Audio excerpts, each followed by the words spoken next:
News Tamil நேயர்களுக்கு வணக்கம். தாவேக சார்ந்த இன்றைய அப்டேட்ஸில் இரண்டு முக்கியமான தகவல்களை நம்ம பார்க்க போகிறோம். ஒன்று வந்து பொது சின்னத்தை கேட்டு தேர்தல் ஆணையத்தை நாடியிருக்காங்க. அதே போல் எஸ்ஐஆர் பணிகள் தொடர்பான முக்கியமான குழுக்களை அமைச்சு அந்த கட்சியுடைய தலைவர் விஜய் உத்தரவிட்டிருக்காரு. என்ன தகவல் அப்படின்னு நம்ம கொஞ்சம் விரிவாக பார்க்கலாம். முதலாவது, தாவேகாவை பொறுத்த வரைக்கும் அது ஒரு பதிவு செய்யப்பட்ட கட்சி. இன்னும் எந்த தேர்தலையும் போட்டி போடலை. 2026 தேர்தலில் 234 தொகுதிகள்லையும் போட்டி போட போகிறாங்க. அந்த வகையில் எல்லா தொகுதிகள்லையும் ஒரே சின்னத்தை போட்டிடணும் அப்படின்ட்டு தேர்தல் ஆணையத்தை நாடியிருக்காங்க. அதாவது ஒரு பொது சின்னத்தை எங்களுக்கு தாங்க அப்படின்னு கேட்டிருக்காங்க. கப்பல், ஆட்டோ, விசில், கிரிக்கெட் பேட் உள்ளிட்ட 10 சின்னங்களை தேர்வு செஞ்சு இதில் ஒரு சின்னத்தை எங்களுக்கு கொடுங்க அப்படின்னு தேர்தல் ஆணையத்தை நாடியிருக்காங்க. இந்த பணிகளை அந்த கட்சியுடைய இணை பொதுச் செயலாளர் சிடிஆர் நிர்மல்குமார் தலைமையிலான ஒரு குழு வந்து முன்னெடுத்திருக்காங்க. இதன்படி இன்னும் ஒரு மாத காலத்திற்குள்ளாக தாவேகாவுக்கான பொது சின்னம் வழங்கப்படும் அப்படின்னு தெரிவிக்கப்படுது.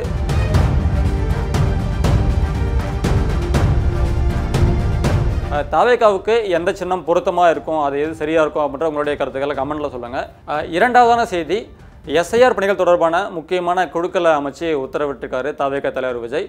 தாவேகாவை பொறுத்த வரைக்கும் தொடக்கத்திலிருந்தே எஸ்ஐஆருக்கு எதிர்ப்பு தெரிவிச்சிருக்காங்க.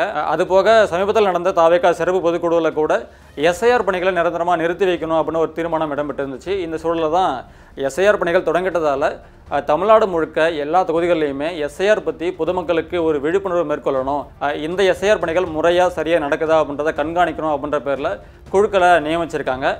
அந்த வகையில் 234 தொகுதிகளுக்கும் ஒவ்வொரு தொகுதியிலும் தலா 16 நிர்வாகிகள் அடங்கிய குழுவை நியமித்து விஜய் அவர்கள் உத்தரவிட்டிருக்காரு.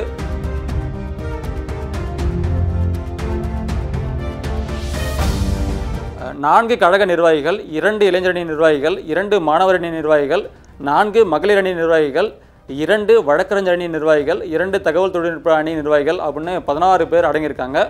இந்த குழுவுக்கு சிறப்பு அவசர திருத்தப்பணி மக்கள் உதவிக்குழு அப்படின்னு அவங்க பேரை வச்சுருக்காங்க.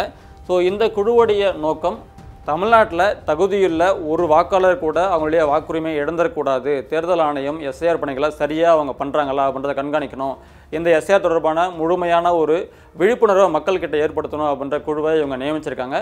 இன்றைய நிலையில் தாவேகா தொடர்பான 2 முக்கியமான அப்டேட்ஸ் இதுதான். இதே போல் மற்றொரு தகவல்களோட உங்களை நாளைக்கு வந்து சந்திக்கிறேன். நன்றி, வணக்கம்.